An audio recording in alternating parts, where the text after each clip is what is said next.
We're super pumped. My wonderful daughter, JL, got back from 3 weeks up in the mountain. Yeah, so super excited to have her home. And next week, she's going to be sharing a little bit or a lot, depends on how she feels. She does love to talk. So she's going to be sharing a little bit about that trip and what happened and what God was doing in her heart. So that'll be really exciting to have happen. Well, I was just going to make an announcement about the giving reports. For those of you that are here, if you would like your giving report not sent to you via email but want a hard copy, just let me know. Otherwise, it'll be coming out just an email this week. Today. Maybe today. I'm making no promises that that's going to happen today. So, well, we'll figure it out. We'll get it out there. So, okay, well, today I don't know how long we're going to go, but I just want to share a little bit from my heart and have no notes today. And welcome everybody that's watching through video. Awesome to have you here and watching, or there and watching in your living room. But we're still figuring this church delay thing out. And so in my mind and in my heart, I wanted to take a Sunday in January to really talk a little bit about human trafficking. And for those of you that don't know, January is Human Trafficking Awareness Month. The problem, of course, is that we're 1 week behind or ahead. I'm still not exactly sure. But I realized that in talking about it this Sunday, it won't be till February that most of you see this video or watch it online.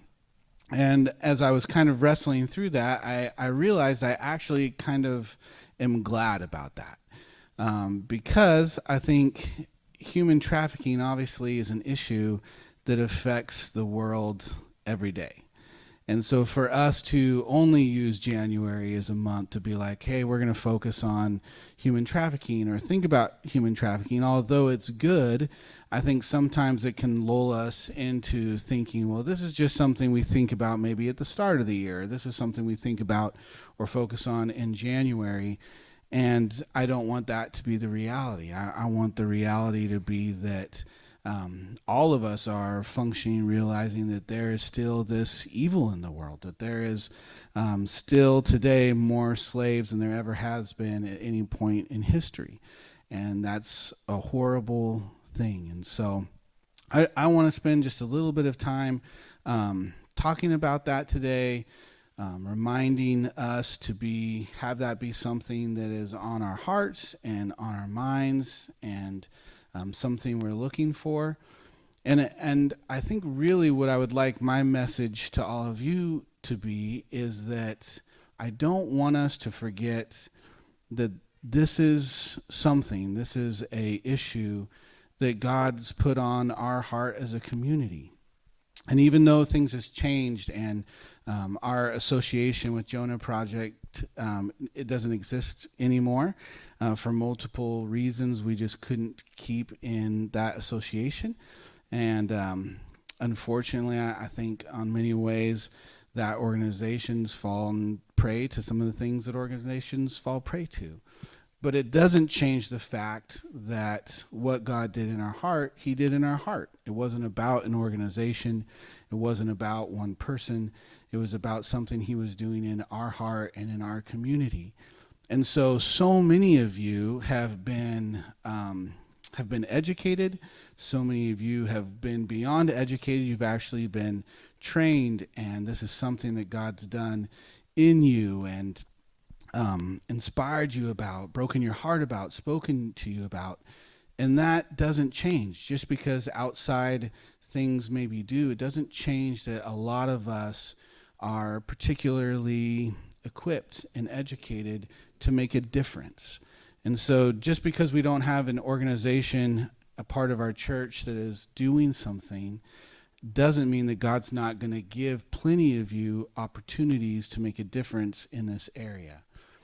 And beyond that, I wanted to remind us that we still have people in our community that are making a difference here. We still have people in our community that are passionate about this issue and wanting to bring freedom to people that are enslaved, but also bring education to the rest of the world about this. And so that is important for us to realize. It's important for us to realize that this is something that God, something special that he did in our hearts and in our community. And because God did that, there's going to be plenty of opportunities for us to continue to make a difference, raise awareness, things like that. And so I actually, if she's going to allow me to do it, I'm going to ask Nicole to just share a little bit. Again, mostly I just want you to realize that, again, there's still lots of us, even though we're very spread out this year, more than we ever have been. There's still lots of us that this is an issue that's important to us. And as you're out there engaging in the world, and hopefully we get to do that more and more this year, as you're doing that, it's good to remember that there's resources, there's people with particular training and education that can help you as you encounter this out there. So, Nicole, you want to share just a little bit? Anyway, Andrew asked me yesterday if there was anything that I wanted to share. And I was like, I don't really have any pearls of wisdom, but I will tell you that how I feel about the matter is that just because we're not looking for it or see it every day does not mean it went anywhere. It is everywhere. And I told him we are a group of people who have been trained. And so that means that God has equipped us, even if we don't have an easy step. Oh, well, they're doing it, so I'll just step in here. Just because we don't have that does not mean that we aren't equipped and or called to do it. I always tell people when they ask me, like, oh, how do you deal with trafficking? What do you do? And the answer is always keep your eyes opened. You haven't been, like, shields have not covered our eyes. In fact, they've been lifted. And when you see something, don't be afraid to say something or ask. But a lot of times we stay silent because we don't want to get the no or the crying or the, God forbid, actually being asked to help. And that takes a whole nother level of vulnerability and scariness. But the truth is, we have a lot of people in our community that we don't see every day right now, but they're still there. And when they're ready, they will come asking for help. And that's going to be inside of this church community, but also out in your communities. And the more you keep your eyes open to it, and the more you are vulnerable to it, and the more you are able to say yes to God about it, and when he says jump, jump, then that's where that, I don't know, that bit is going to come in, that, like, we have been taught this for a reason. It's not like, oh, well, that chapter closed, I guess trafficking's done. It's not. It's everywhere, and you will see it everywhere. And in fact, I think it's our jobs to then be aware that it's everywhere, but, like, keep your eyes peeled for that, so that when, like I said, God says jump, says step in, it's not like, oh, but I don't want to embarrass that person. I don't want to, like, it's like, it's never wrong to love. If that's the very least of it. It is never wrong to step forward and love someone, to be open to helping someone. You're never going to go wrong there. So I guess that's my piece. And as I told Nicole when she texted me, that seemed like a pretty good pearl to me. So thanks, Nicole. Yeah, and for us, again, as a community, I think just to remember, as weird as this year has been, and the fact that we're not gathering like we normally do, we're not seeing each other, in many ways we're not able to rally around each other in the same way. It doesn't mean that we can't still rally around each other, and it doesn't mean as you come into contact with situations where you get to be a light, that there's not people in our community that somehow in a new way where we can't support each other and be there for one another. And so again, as we take time just to acknowledge that human trafficking hasn't just gone away, And it's something for us to still be concerned about, still praying about, still engaging in the world with. I want to encourage those of you that have had God really do something in your heart, maybe just to kind of open that back up again, engage with the Holy Spirit, and just ask if God maybe wants to continue to do something. Actually, I'll say this. I know he wants to continue to do something in you. I know that he wants to use us as a community to be light here. And again, right now, if that just means in whatever community of people that you are around or engaging with, whether that be your work or smaller pockets, places, please just don't take this off your radar. Please be people that you still have an awesome opportunity to inform other people and educate them about this. And I think as a church and as believers, we also have kind of the calling to keep this in our heart as a matter of prayer. And I don't know if JL is going to share about this next week, but she got me thinking when she came back from her retreat, and she talked about one of the days out there, and we can edit this out if I'm stealing it. But they actually practiced kind of different things, whether it be solitude or different aspects of meditation. But one of the things they did was they had a day of lament.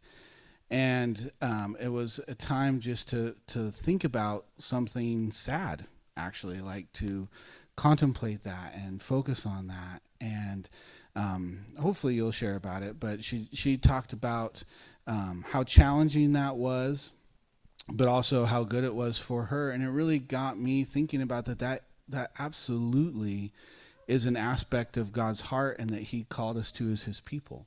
That actually we're not supposed to be people that turn away from brokenness, that we're not people that can't look at and don't want to engage with hurtful, painful, sad things. And so there's something healthy about actually looking at issues in the world, looking at where the brokenness of sin has worked, and acknowledging this is heartbreaking. This is sad. And there's actually a place where we can connect with God's heart with that. One of the things they said about Jesus is that he was actually a man of sorrows. And I think in our culture today, we want to avoid anything uncomfortable, and we want to avoid anything that's sad. And yet there's something holy and there's something healthy about taking moments to look at the sad things and engage God and ask him to work and take those things to him in prayer, because they're so much bigger than us. If any of us could really truly, snap our fingers and have some injustice be done, I think after going through this year, there'd be plenty of places where we do that, but we don't have that ability. And so what we're called to do as Christians is to realize there's somebody much bigger than us that we continually get to put our hope in, and have a call to put our hope in, and remind ourselves that God's at work in many different ways, and we need God to continue to be at work in many different ways in our world and nation and city. And so, again, I hope that encourages you. I hope it challenges you and just puts this, if it has fallen to the wayside maybe a little bit, I hope it puts it back kind of in the forefront of your heart and mind in this season, that you would just be asking God what he has for you, what he has for us as a community. One of the other things I really wanted to address when we're talking about human trafficking, and I think one of the things I do love about so many of you is that you don't have to constantly be telling everybody what it is you're doing or what God's using you for. And that is great on one level. On another level, as a community, I think it's important for us to be sharing with one another things that we're doing and what God might be using us for. And I want to have Marielle share just a little bit, or a lot, depending on whatever she's feeling, but she has still really stayed on the forefront of this issue. And I think sometimes we don't realize what an amazing door, because she doesn't talk about it very much, and it also is kind of a big concept, but we don't realize the incredible door that God's given her in the place of influence that she has, not in the city, but really in the nation, with YCT. And so she's continued to be involved in that, and human trafficking still is something that is part of her heartbeat. And so I want her to share just what some of the things that she's still involved with, but then realize some of the incredible resources that we still have, because she's connected to resources beyond actually what we ever were connected with before. And so do you just want to come share, Han? Yeah, so I'm still part of the YCT team, the Youth Catalyst team. And I guess just for like a update or reminder of it's like a group of young people, young leaders from all around the nation. And we work to design and be a part of like training, coaching, tools for organizations all over the nation that serve young people in some capacity.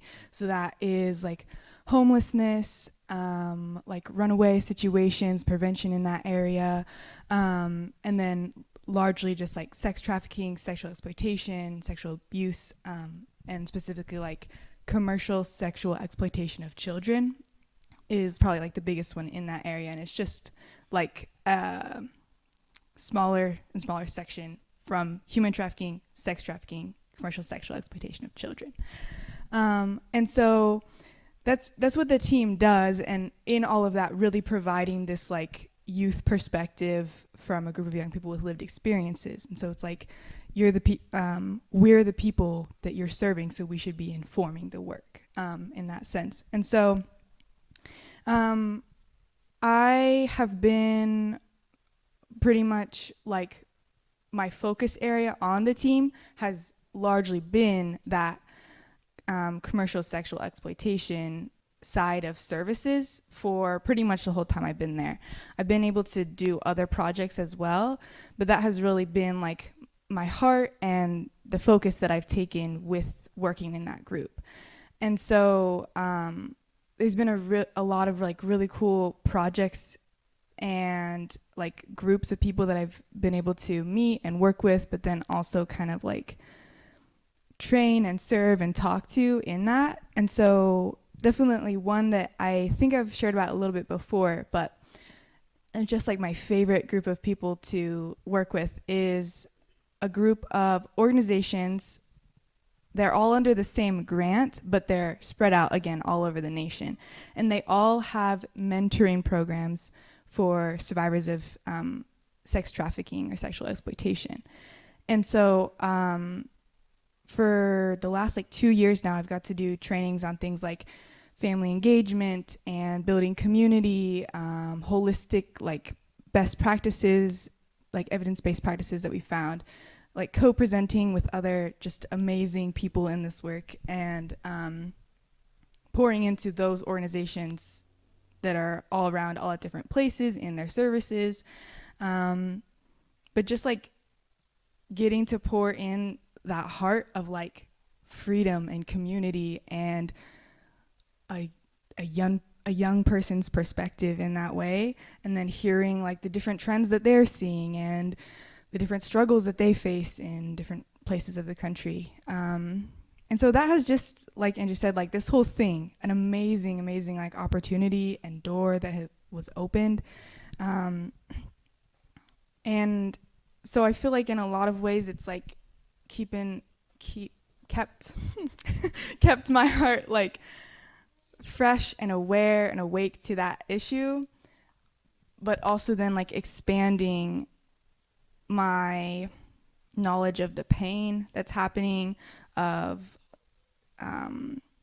like even I see the pain in other young people, like what they're going through, but then also like the same ways that the Jonah Project ran into different issues, and we ran into those, like organizations struggle to serve this population. Like it's hard, and I think that's largely what we get to talk about a lot, is like, this is a challenging thing to do, so let's focus up and just love people and just like not do any cookie cutter stuff, not do any like we know the answer and this is going to be the answer all the time, but let's just have genuine conversation about loving people and creating community with them.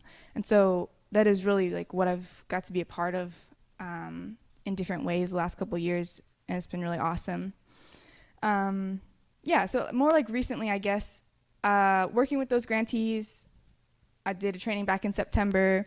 Last month, I did an interview about a survivor leadership like program that they're designing and youth leadership. And so it was like the interview to inform that kind of project and design.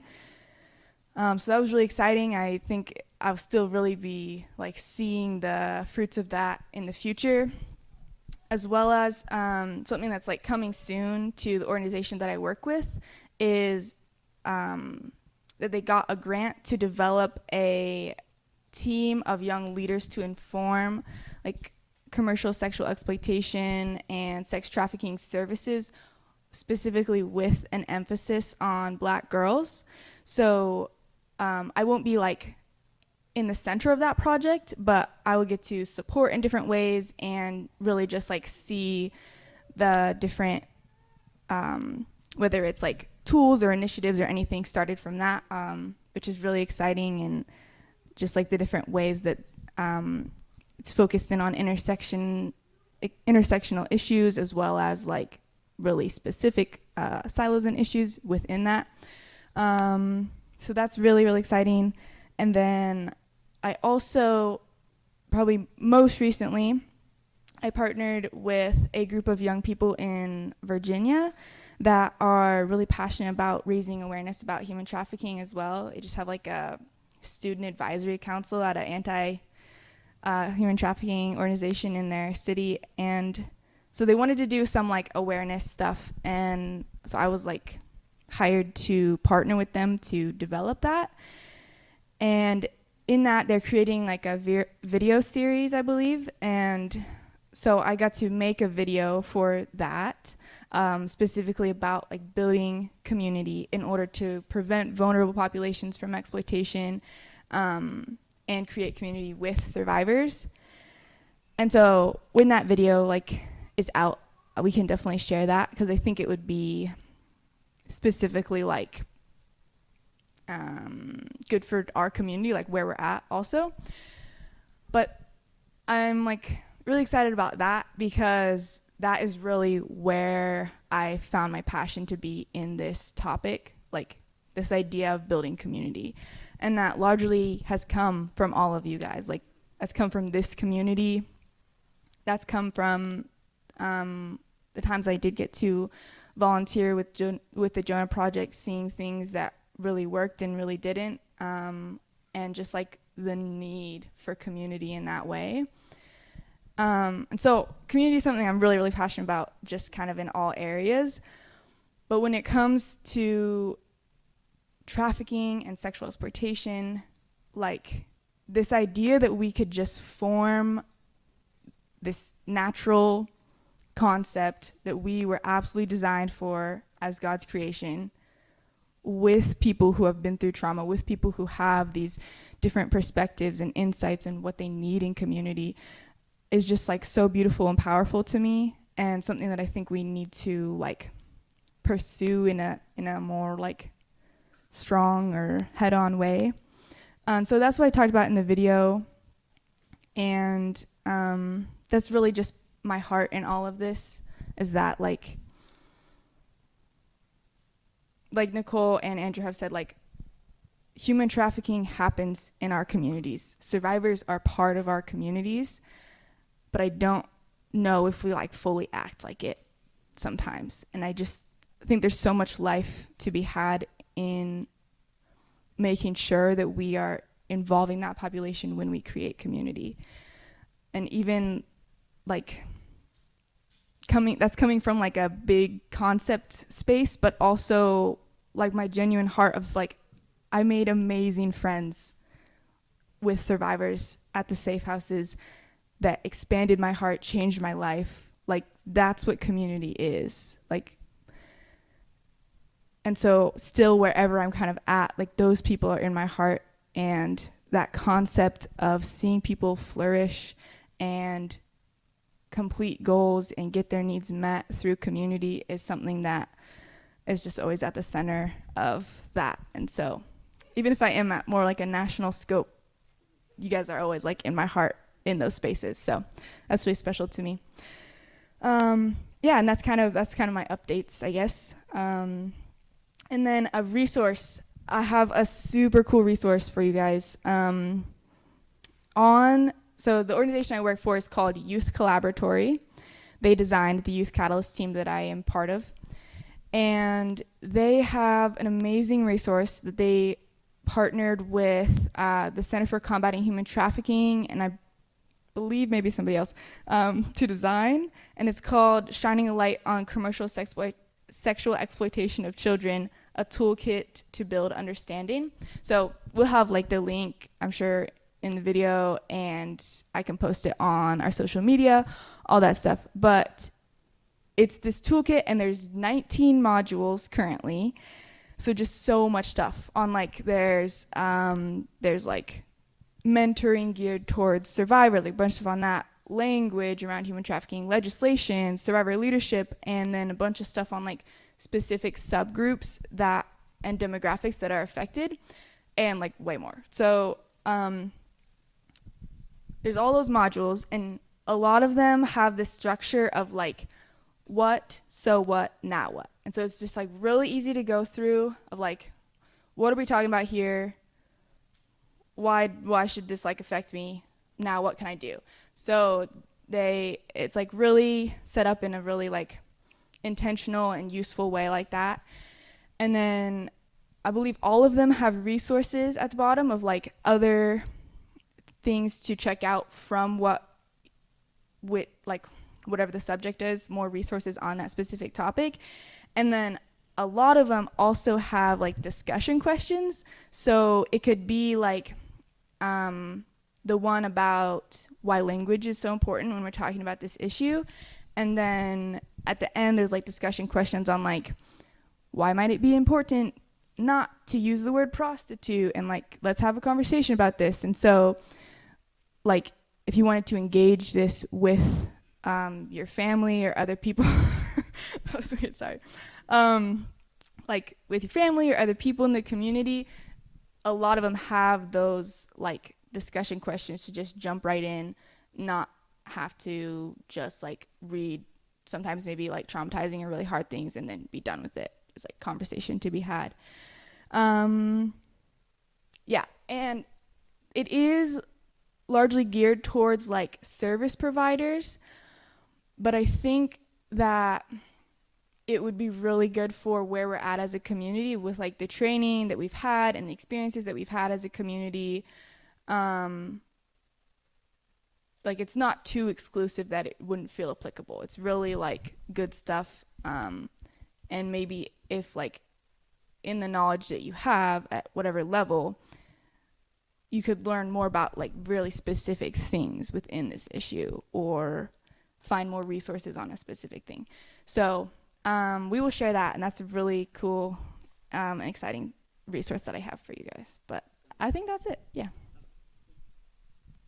Well, I want to take just a minute here as we finish today, just to pray with those of you that are here and encourage those of you that are at home to take some time this week to just spend in prayer about this issue and about God's heart for all the lives that are affected by this, and see what that will do. Maybe it will just be a reminder for you. Maybe God's going to cause something to rekindle for you in terms of passion and care about this area. But more than that, I think the important thing is just that we would engage God's heart about this and carry this sad, horrible reality about the world we live in and not shy away from it. And so I want you to remember that God has done things in your heart And he has made you, if you are open to it and looking for it, he's made you an ambassador for his heart. And that's about all different kinds of issues. But with this issue, even specifically, we have an opportunity to express God's heart to the world around us, to the city around us, to the people around us, in lots of different ways. And as you do that, please remember, there's resources still for you. And so if you want to get in contact with me or Marielle, we can get you to other places. We can connect you to more resources. There's lots of people here in our church that can be a support to you as that's happening. So keep that in your heart, and let's just take a moment to pray today, and more moments throughout this week to be praying about this. God, we just want to come before you as a community of people that have had our eyes open to this wickedness, this injustice that plagues our world and our nation and our city. And as hard and as challenging as it can be when we really see and encounter that kind of pain and that kind of wickedness, I just want to thank you that you've opened our eyes to it, that you've given us a piece of your heart for the people that are affected by this. And I just ask that you would continue to keep our hearts soft, to keep our hearts broken, even about the way that human trafficking affects the world. And I don't want to be, and I know all of us, we don't want to be a community that purposefully sticks our head in the sand to avoid challenging things or hard things and pretend like they don't exist. That is not the kind of people you made us. We're a community of people that are caring and courageous and faithful. And so we just want to join with your heart in breaking for the realities of our brokenness. We want to join with your heart in wanting to see redemption and healing for survivors of trafficking. However you would want to use us, however you would want us to engage with this, we just open our hearts for you to work that in us. If that is just simply continuing to come to you in prayer and believing you to work and do miracles, then we'll do that. If it's to raise awareness and speak up when we have opportunities to educate other people or inform other people, and even if you would give us opportunities where we get to make a real difference in bringing freedom and healing to survivors of trafficking, God, we are open for you to do that. Continue to use our community in any way you want to be there and be people that love and make a difference. I thank you for the different people specifically in our community that this is something that is a passion that's inside of them. God, that their hearts will never be different because of you opening their eyes. And I ask that you would just encourage that piece of your heart that you've put within them. God, will you just cause that to grow and grow and grow so that they can continue to make a difference in the lives around them. God, if there is any discouragement in people's hearts for where they are or what they feel like they've lost, or where they're trying to find their place in this. Again, I ask that you would just speak to them this week. Remind them of how big you are and how many doors that you can open. Remind them of what you've equipped them and made them for. We thank you again that you have allowed us to carry a piece of your heart. And we just open ourselves up to walk that out with you. Ultimately, God, we ask that you would someday rid the world of this. That someday your goodness and your light and your truth and your love would shine so bright through so many of us that this would be something that doesn't exist.